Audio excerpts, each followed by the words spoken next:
me take it. He cannot talk now, he's driving.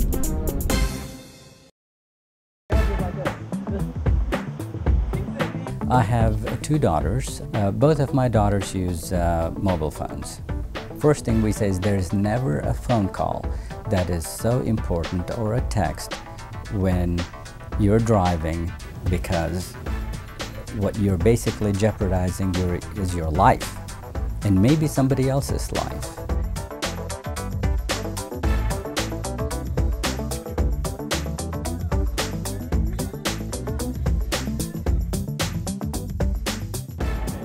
So when you start to get comfortable driving and you notice that you're not as scared, that's when you should start to make sure you put into place some simple things, such as turning down the volume or turning off the radio, especially when you get into traffic or into bad weather conditions. Making sure that you turn your phone over so you don't see it light up if you've turned the ringer off.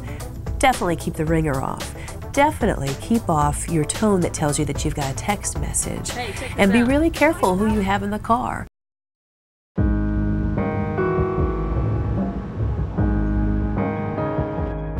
My name's Chuck Lucente, and my specialty is trauma critical care surgery.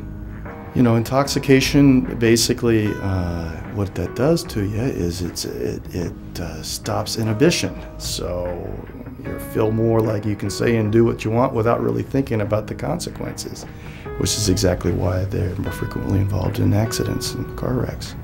This car of 4 football players, they lost control of the vehicle. They had been drinking, and they hit a tree head on, and 3 of the boys were killed at the scene instantly. Once we arrive at the scene of a motor vehicle collision, it can oftentimes be very chaotic. We're wanting to look at that vehicle, see what kind of damage has been done to that.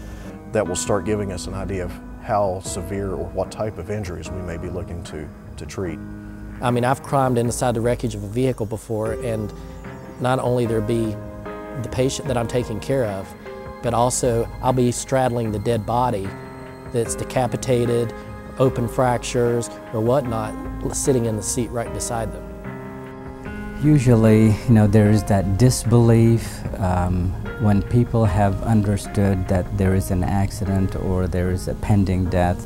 They struggle with the shock, and that they just cannot believe what has happened to their family member, or in reality also to themselves, what's happening to them because of something that has happened to their loved ones. He got in a car with a drunk driver around 3 in the morning this summer, and he was killed on impact. They swerved and went off the road, and he was ejected through the windshield, and he wasn't wearing a seatbelt.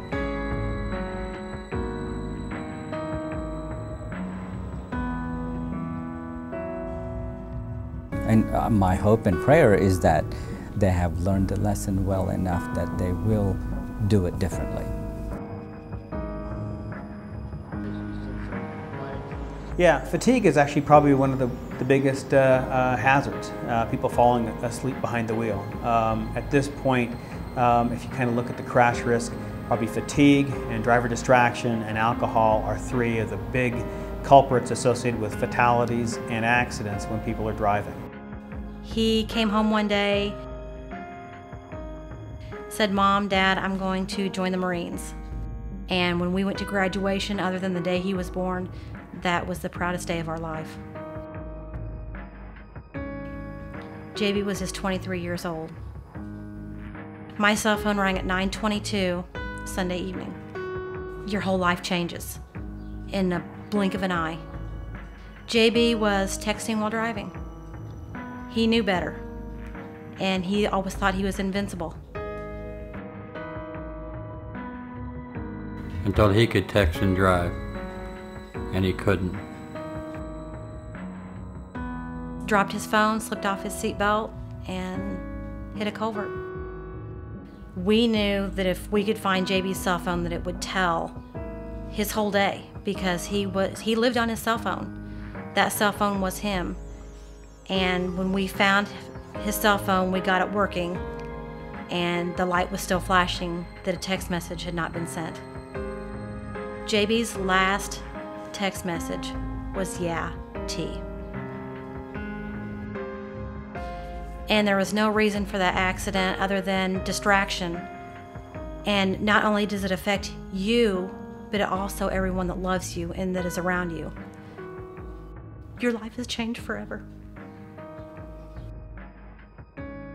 It can happen to anybody.